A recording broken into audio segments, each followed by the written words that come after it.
There's a fly in my office and it is bugging the absolute cannolis out of me. Hold on. Deceased.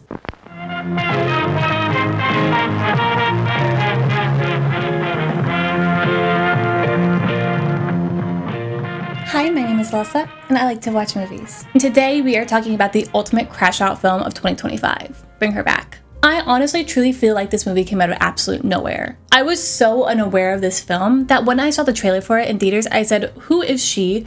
Where did she come from? And why is she here right now? And then I saw it was made by the Philippou Brothers, and I said, this was not the next project I thought they were working on. Am I out of it? Am I so far removed from the cool film culture that like I'm just not with it anymore? And that's when I had a crisis. But it's okay. Crisis averted, because there was not a lot of information on the internet about this movie. And it makes sense. The brothers were originally working on Street Fighter and the sequel to their hit movie Talk to Me, which was going to be called Talk to Me. Iconic, we love her for that. But the brothers decided that they wanted to take a break from making a sequel or any IP film because it would have felt like capitalizing on the hype as opposed to telling the right story that they wanted to tell next. And they had to end up walking away from Street Fighter because of the movie they wanted to make next, which was Bring Her Back. This movie was also written around the same time as Talk to Me, so it has a lot of similar themes and a lot of similar vibes, and confirmed, it does share the same universe as Talk to Me. As mentioned, this is the second feature film of Danny and Michael Philippou, two Australian brothers who were huge on YouTube before they decided that they were ready to make their movie, which became an all-out standout at Sundance. I was there that year. When Talk to Me was purchased by A24, and it was the first acquisition of the entire fest, and everyone was losing their goddamn mind for it. I couldn't see it because every single showing was sold out, even the press screenings, and I was like, girls, hello, give me a minute. Fonz Media did invite me to a press screening of that though, and it was kind of great. I loved it so much. Just like Talk to Me, Bring Her Back is written by Danny Philippou and Bill Heisman, which I'm pretty sure is a pseudonym for Michael, but like, they're being cheeky about it. Chat, let me know your theories. Give me the receipts. Tell me where the receipts are, because I need confirmation. And the film follows a brother and sister as they witness a terrifying ritual to bring back a loved one performed by their new foster mom, Laura. And while Talk to Me was a terrifying possession film about teens grieving, Bring Her Back is a terrifying possession film about a mother grieving. Very different vibes, big energy difference. It is still extremely spooky, and will I say it? Yes, it is scarier than Talk to Me. Bring Her Back is what I would call a psycho biddy possession film. What is a psycho biddy? Girls, I am so glad you asked. Also known as hagsploitation, this subgenre of horror focuses on older women who have pretty much lost the plot and ends up trapping people in her house and tormenting them for one reason or another. Most of the horror and the anxiety of the film is centered around women being old, because like we love to limit women in Hollywood. Once you're 40, you are either dead or a grandmother. Those are your two options. If you want some really good examples of some exploitation films out there, or psycho biddies, I like to call them psycho biddies. There's something just like very The Cramps about it. Like Whatever Happened to Baby Jane, Sunset Boulevard, and even like Ma. Those are like psycho biddy films for sure. They're very campy. That is something about them that you need to know, is that these are basically films that star iconic actresses just being like absolute menaces to the world. And it's very, it's very performative and tends to elevate like otherwise pretty like mid material, and that's what makes it so fun to engage with. You're just like, oh, this is insanity, and I live for it, and I love it, and good for her. Women need hobbies too. Obviously, like anything that falls under the umbrella of exploitation, this genre does come with some baggage, and I will say that like I tend to put like certain things under exploitation that like don't truly fit under it all the time, but it does share some elements. It's like almost like neo exploitation genres-esque situations. And it's really cool that we're moving into this new era where it's like we're borrowing from old genres that have some harm to very specific communities within, you know, the world that often are not well represented in cinema. And we are breathing new life into them and giving them a level of prestige while still having some of these very campy, very nostalgic elements that these filmmakers really do love and cherish in older movies. And Bring Her Back, oh my God, it's so good. It's like neo-hagsploitation, which is crazy to say. And this movie has it all. A woman who's lost the plot, witchcraft, possession of children, intense rain scenes, child murder, and so much gore. There are legit scenes in this movie that made me have to like look away from the screen because I couldn't do it. I'm the kind of person where it's like, you know, when people are watching horror movies and they have to like close their ears. They have to put like their hands over their ears because like the sounds are just too much. I can like look away and hear the sounds and be okay with it. I used to like sit behind my couch growing up and just like listen to horror movies because seeing it was much more scarier than just like hearing it to me. But like there's a scene in this movie where they're just chomping on a knife and it was tough. I like almost did a full turnaround situation in my seat because I just couldn't watch it. It was so upsetting. But then, literally like 20 minutes later, I'm sobbing because Laura is having a really hard time. And I think that the balance of like emotional distress and everything from this movie just really highlights the grief that the brothers were really going through at the time with their own personal lives, losing a friend during pre-production, and then also watching their cousin lose their really young child. And I think knowing that when you're coming into this film just really gives it another level of profound depth where you're like, damn. And whether the prestigiousness of this film comes from Sally Hawkins acting her ass off, or the newcomers who've come with no acting experience, or the fact that the Philippou Brothers are just amazing directors, this has to be my favorite movie of 2025. Guys, what's going on with horror recently? She's really doing well. And you know what I love about the Philippou Brothers? These men are straight up larrikins. They are just menaces to society, but they're fun menaces. Like, okay, I just heard this today listening to the last podcast on the left. I was listening to their interview with the brothers, and apparently they couldn't get insurance during like the early stages of production for this film because Michael was doing some deathmatch wrestling in Detroit. Apparently deathmatches is like wrestling but with chains and like blood.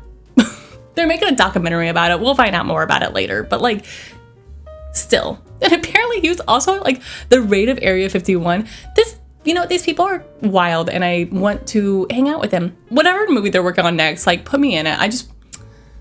Make me a corpse. All I know is that these guys really care about their craft and they seem like they're having a lot of fun. And I love that for them. I love filmmakers that are enjoying their craft. It makes me really happy because they make really good films. But back to the movie. You're probably wondering, Alyssa, who are we bringing back? Well, ladies and gentlemen, her. So this is your spoiler warning. If you're new here, this is the time that you can either jump over to my final grade, which will be pretty much spoiler free, or you could just like watch the movie at the movie theater and then come back and watch my plot breakdown of this and my review. Also, if you're new here, hello, welcome. So glad to have you. Subscribe. I'm also drinking what is it called? Island Cooler from Juneshine. I love a kombucha. I think it is delicious. It is also the closest thing I have to like represent Australia in my house. I'm also blocking my light. Let's see. It's the definition of okay. It's better than the sake that I had during the Sinners recap. That was bad. That was Rough City. Speaking of Rough City, let's get into it. The movie opens with some DV cam footage of a cult ritual going on. A woman is kneeling next to a corpse in a white circle in what I can only describe as like the dingiest cave in Spain, while other members outside the circle are hanging a random person. Nothing but love and light. But no time to unpack this, girls. We gotta meet our main characters. We meet Piper while she is waiting for the bus. Piper is nearsighted, so she can really only see shapes. And this was a character choice that was inspired by the brothers' friend's little sister. That little sister was also a big inspiration for like one of the big themes of this movie. After she like dropped some poignant words of wisdom when she's like, I'm glad I can't see the ugliness of this world. Okay, pop off. Piper is also played by first-time actress Sora Wong, who is also visually impaired. And this is so funny. She found out about this movie being made and that they had like an open casting call from a Facebook post. Australia is a wild place. And let me just tell you guys, this actress, absolutely killing it throughout the entire movie. I love this for her. Oh my god, she's so good. And I think that is also helped by the fact that she has amazing chemistry with her foster brother, who is played by Billy Barrett. He is playing Andy, who is very protective over Piper and really isn't afraid to bend the truth a little bit to make the world a little less harsh. But things get a little difficult when they get home and they find out that their dad has had a seizure due to some unknown cancer and has slipped and fallen in the shower and then just died. Dead corpse in the shower. The worst way to go out. And would you believe that this is extremely traumatizing for Andy? He's not doing well and things do not get better when he and Piper are sitting with their social worker and she's like, Piper found you a new mom. Andy, you are going to a home.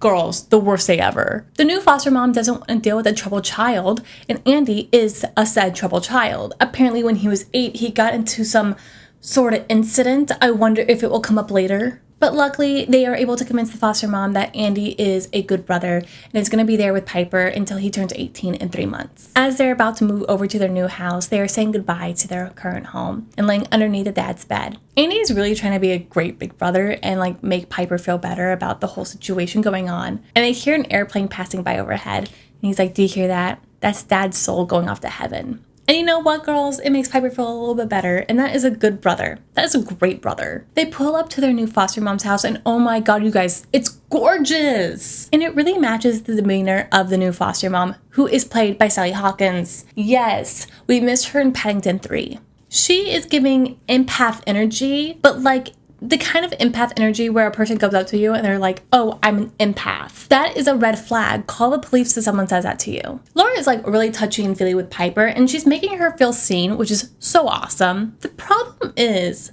that she doesn't give a flying fuck about Andrew or whatever his fucking name is. She really is like, sleep in the closet and stay out of the way. Laura is really drawn to Piper because she reminds her of her late daughter, Kathy, who was also blind and ended up drowning in the pool. You hate to hear it. Piper and Andy are like, oh, you have a pool? Let's go look at it. And they look at the pool and there is a bald child trying to strangle a cat in it. I'm sorry, who are you? I'm the owner of this house. Oh. This is Oliver, Laura's other kid, who she says is mute by choice. And boy, does he like to stare. He is giving everyone the heebie-jeebies, including Andy, who decides to like tell someone this via Snapchat. And Laura walks into his room and sees him texting and she's like, what are you doing? Can I look at your messages? And the moment that Andy like turns his back for like 2 seconds, Laura snatches up his phone and starts going through his Snapchat.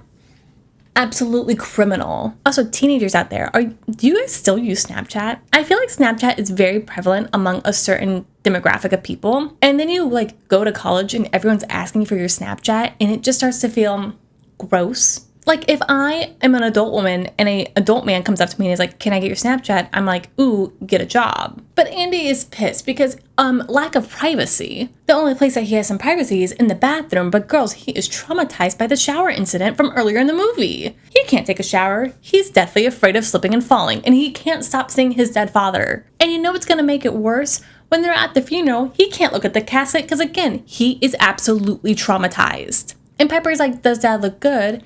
And Andy's like, yeah, he looks amazing. Like, really stunning. Real stunning. But then Laura, again, invading everyone's privacy, is like, hey, you should go look at your father. Apparently in Australia, there's like a Greek Orthodox thing where you kiss the corpse on the forehead to like help the soul leave the body. If I'm getting that wrong, please let me know. I am a Roman Catholic girly. I limited knowledge. And Piper is pissed off by this. So Andy is like, okay, I'm going to be a good brother and I'm going to just kiss the forehead of my dead father. That is so upsetting. He kisses the forehead and he's like, okay, that wasn't that bad. And then Laura's like, no. Kiss him on the lips. Yikes-a-doodle. Major yikes-a-doodle. Thankfully, Laura's like, Andy, you don't have to kiss him on the lips. But I will take a little bit of his hair for later. On the way home, Laura is saying that funerals should be a day of celebration. We should remember life. And what do you like to do to have fun? Most people like to get drunk. And so that's what they're gonna do. Don't make me drink alone. Don't make me drink alone. And don't worry, Oliver is not drinking with them. No, he's locked in his room. So everything's fine. After a night of partying hard, Piper is passed out on the couch and Andy and Laura are bonding. Andy reveals that he ended up hitting Piper when he was younger because she was the favorite of their father, and the father would always take out all of his anger onto Andy, i.e. abuse the shit out of him. But since that incident, he realized what he did was incorrect and has always been a huge protector of Piper and just wanted her to live a normal life, or as normal as it could be. And then he asked Laura how she dealt with the grief of losing Kathy. She reveals that she never really properly grieved the loss of her kid and would just give anything just to hear her kid call her mom one more time. After Andy passes out, Laura's checking on him and she's like, hey buddy, you awake, or are those sedatives that I put in your drink all the time working? And then she decides to pee in a cup and splash it on his pants. What are we doing here? And then she goes to check on Oliver and then finds out that he is not in his room. Where did he go? Oliver, enraged and hungry, decided to break the glass of his room, escape, and eat a chicken or two. So he has a giant gash in his arm, and Laura's like, let me clean you up. She's cleaning him up and is like, hey, how do I know if this thing is working? And then the faucet turns on behind her. She turns and look at it, and then she sees a demon in the child, and then the mirror explodes. And she's like, oh, okay, living with a demon is crazy. They should remake 3 Men and a Baby, but it's 3 men and a demon baby. That would be amazing. I think we're in trouble. The next day, Laura and Piper are having a girls' day, and they shun and make fun of Andy for pissing his pants. Embarrassing. Before they leave, Laura looks at Andy, and she's like, hey, I got one rule. Don't let Andy out of his room. Andy, being a 17-year-old, is like, I'm gonna let Oliver out of his room. Oliver's standing there like, I love eating flies. And so Andy's like, hey, do you want actual food? And he's like, yes, please. Andy says that he will give Oliver some food, which is a cantaloupe. I love cantaloupe. If Oliver writes something down. And Oliver does write a thing down. He writes down bird. Go off, 4-letter word. Wordle is quaking. Put an S on that, birds. That could be the answer. Andy rewards Oliver by giving him a cantaloupe on a little bit of a knife. And then, guys, it's so upsetting. Oliver takes the knife and then eats the cantaloupe and then starts just gnawing on the knife. And it's like cutting up his gums, cutting his teeth into little bits of shards, cutting up his lip. And it's really hard. It's really hard to watch a child gnaw on a knife. Obviously, Andy is panicking and is once again even more traumatized. And he is trying to get Oliver to safety when he takes him out of the white circle, and then Oliver starts having convulsions. He is literally having a seizure, and Andy's like, not again. Not this. And then Laura and Piper pull up, and Laura is like, everyone get in the house, don't look at the child. She manages to take Oliver inside into her study, turns on some really, really loud music, and then starts watching her little DV tape, which apparently is a tutorial on how to manage your possessed demon. When Oliver looks at Laura, he's like, who are you? And she's like, I'm the owner of the house. The tutorial shows that, like, if the demon exits the circle, what you do to restore the demon back into the child that you have assumingly kidnapped is to rub a little circle on their forehead. Makes sense to me. Once she has done this, the demon is locked back into Oliver's body, and she's like, cool. Ooh, that would have been a nightmare to deal with. And then she decides to feed Oliver some of Andy's dad's hair. Interesting. There's a rainstorm moving in, and there has been a lot of trauma that Andy has endured. But girls, he is a young man trying to process his grief, and he's like, God damn it, I'm gonna take a shower. And he's doing it. All of his clothes are on, but you know what? He got under the shower head, and you know what? That is a step. We are proud of him. We are encouraging him. And oh my God, is that his dad? Andy sees this and is rightfully terrified, and then he slips and hits his head on the tile. His dad then looks over his body and is like, LOL, she's gonna die in the rain. And he's like, who is she? And then blacks out. Andy's stuck at the hospital, and Laura comes to visit him, and he's like, you have to make me a promise, do not take Piper into the rain. And Laura's like, of course, I'll never take her in the rain. And then Amelia takes Piper into the rain when she gets home. Laura. She truly is the gaslight gatekeep girl boss of our dreams. Big fan of her. Gaslight gatekeep girl boss of 2025. She has my vote. As they're like dancing in the rain, Laura's like, Piper, I got something to show you. Laura and Piper go into the shed, and Laura's like, hey, do you want to try on this sweater that used to be Kathy's? Also, here's her scrunchie, put your hair in it. Oh my God, you look just like her. And then she's like, what if, and hear me out, you called me mom? And Piper's like, oh, ooh. Laura, thank you so much, but I think I'm gonna pass. And it's like, girl, I get it. They've been there for like maybe 4 days. Laura is hurt by this, and then Oliver walks in and pushes the lid off of a freezer, and we're all like, okay, what's happening here? Laura is like, hey, Piper, I have something to show you, and then takes Piper's hand and like rubs it across the surface, and Piper's like, what am I touching? Piper, it's nothing crazy. It's just Kathy's corpse. To understand what's going on, I think we have to go back to those DV tapes. Essentially, the tapes are an instruction manual to how to perform a ritual to bring back the dead. First, you have to kill the person who's going to be the vessel in the same way that the person died. In Kathy's case, that is by drowning. And then the demon who is possessing a human will eat the corpse of the person who originally died and then vomit it into the vessel, essentially like transferring souls. And so Laura has found this information and she's like, got it. I'm gonna bring her back. I said the movie title, Take a Drink. My immediate question in this moment is, okay, so what happens to Oliver after the ritual is done? Do you just live with the demon? 3 men and a demon, baby. Oh! I would give anything to watch that movie. What a fun, that would be such a good, fun, Modern Family thing where it's just Laura, who has lost a plot fully, her demon child Oliver, and then her daughter who drowned in the body of another woman. Happy family, happy life. Love this for me. Andy has decided that he's going to return home because he is stressed out for Piper. And Laura is not thrilled about this. She's like, I need you out of the house so I can kill your sister. After giving Andy some more sedatives, he is knocked out in his closet bedroom. And Laura's like, how do I get Andy out of this house? Got it. I'm going to punch Piper in the face. In the morning, Laura is like, why did you punch Piper in the face, Andy? And he's like, I didn't do it. And Laura's just antagonizing him, and he is having a moment because he is a 17-year-old boy and then punches the wall, and that scares Laura. She's like, oh, I got him. I got his ass. Piper's like, hey, I think you should leave because you're giving scary energy and we don't love this. We are just two small petite women. Please leave. Andy leaves and he goes to his social worker and he's just like, hey, I need to talk to you. And she's like, you're gonna have to wait a minute. So he sits down in the lobby and then he looks up to see a missing persons poster of Oliver, but his real name is Connor, and he's been missing for 13 days. This movie takes place in literally 2 weeks.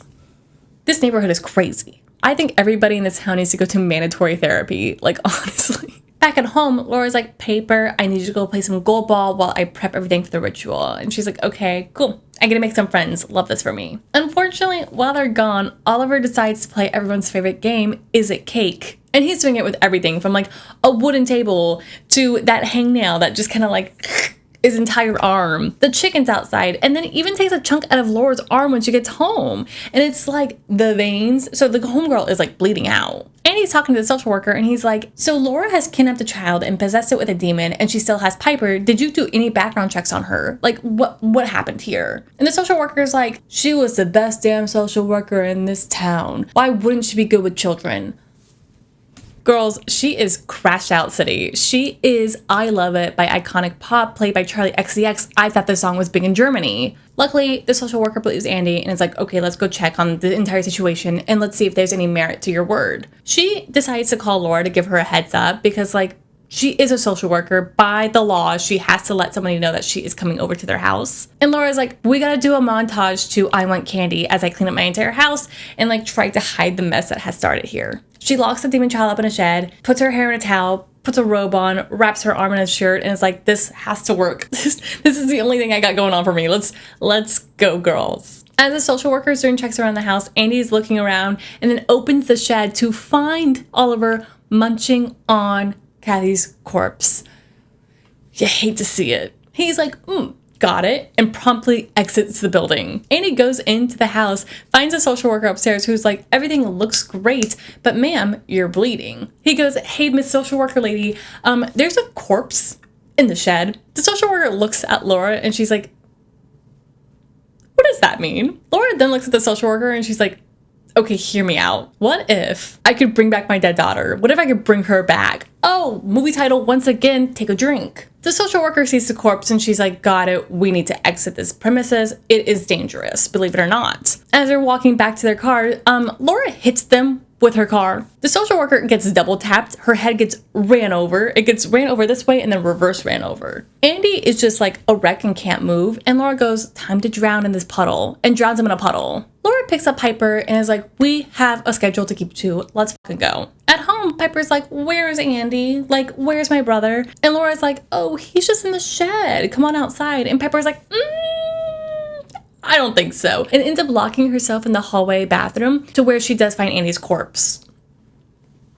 You hate to see it. Laura's able to break in and she's like, hey girl, it's time to drown. And Piper's like, oh, self-preservation? I don't think so. Unfortunately, as she is running out of the bathroom, she hits a low beam because she cannot see shit and is absolutely knocked out. Laura then drags Piper's body into the pool and starts to drown the child in front of Oliver, who has this very extended belly, like he's a toddler, and it's kind of adorable in a weird way. I don't know how to explain it. As she is trying to drown Piper, Piper comes up from air and screams, "Mom!" And that is all that Laura needs to be like, oh, I think I lost the plot. Guys, I think I took things too far. She's like having her come to Jesus moment, and Piper's like, this is my time to promptly exit stage left. Piper is like, I love track 4 in Taylor Allison Swift's 1984 album, whichever one you want to pick, because now she owns all her masters, and is out of the woods. Luckily, a car pulls up and Piper is saved by some lovely strangers. The demon inside Oliver realizes that he cannot do his job and therefore he has no benefits and is like, ooh, I'm gonna go back home to hell, and decides to step out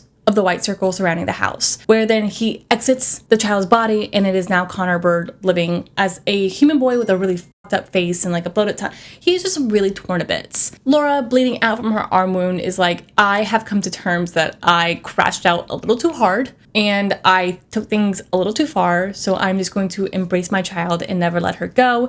And she ends up dying holding Kathy in her arms while laying in the pool. The movie ends with Piper sitting in the back of the car listening to her brother's final voicemail to her, where he tells her that he will always love her. After the voicemail ends, we hear a plane passing by overhead, and Piper smiles knowing that her brother and his soul are off to heaven. The Bring Her Back. Folks, I really love this movie. I think the Philippou Brothers did a fantastic job balancing both horror and grief. The sound design of this movie is intense, it's visceral, it really makes every inch of your skin crawl and make you then cry like 5 minutes later. And I love movies where you feel this like wide spectrum of emotions. I think that was like a problem I had with Sinners, where it's like I had a hard time kind of finding that emotional connect because we were moving just so fast through the plot points. Bring Her Back also moves pretty fast through plot points, and you could tell that there were like some things that seemed to have been cut out because there wasn't too much logic to it. But also I think that these brothers just spent so much time with the material that they really got lost in like context that like are outside of the film's world, which I'm really happy they didn't like over-explain things so much because it would have bogged down the movie a little. I really enjoy engaging with genre because it's able to subvert itself in so many different ways and pull and borrow from films that we love and know, while also pulling from like the horrors of real life and building this like relatable blanket that we can all like get underneath and like snuggle and be like, girl, I get it. So for my grading for this movie, I think I'm gonna give it an A. I know, whoa, crazy. I think it's just really great. I don't think there's a lot wrong with the movie. I think there are some things that aren't like fully fleshed out, but like I can look past it and still enjoy this movie for what it is. It is so good. I think it's essential viewing, truly. If you can watch it in theaters, go for it. If you have some scaredy cat tendencies, I totally get it. It is a visceral movie that like does send a lot of like up the spine. So wait for it to come on streaming. Actually, I would highly recommend if you could buy a digital copy. No, don't buy digital copies because your rights can get taken away from you. Try to buy a physical copy of this movie when it's available, because it is something I think is going to be a staple in horror for a very long time. But let me know your thoughts on this movie. I would love to hear if you prefer this movie over Talk to Me, or if you think they're like both like masterclasses in grief. So I'm excited to hear what you think about just the state of horror as a genre in general. There's so many horror films this year, which is kind of wild. I feel like that's all I've been covering recently because that's all that like is interesting in theaters. But yeah, is there a horror movie that you think outperformed Bring Her Back? Is Bring Her Back the movie of the year? Is there something that's going to top it? Let me know. I would love to hear your thoughts. As always, leave a like, comment, subscribe. You can follow me on Instagram, TikTok for my first reactions to movies. And I'm here pretty much every Sunday talking about movies in one way or another. But until next time, I will see you at the movies. Bye.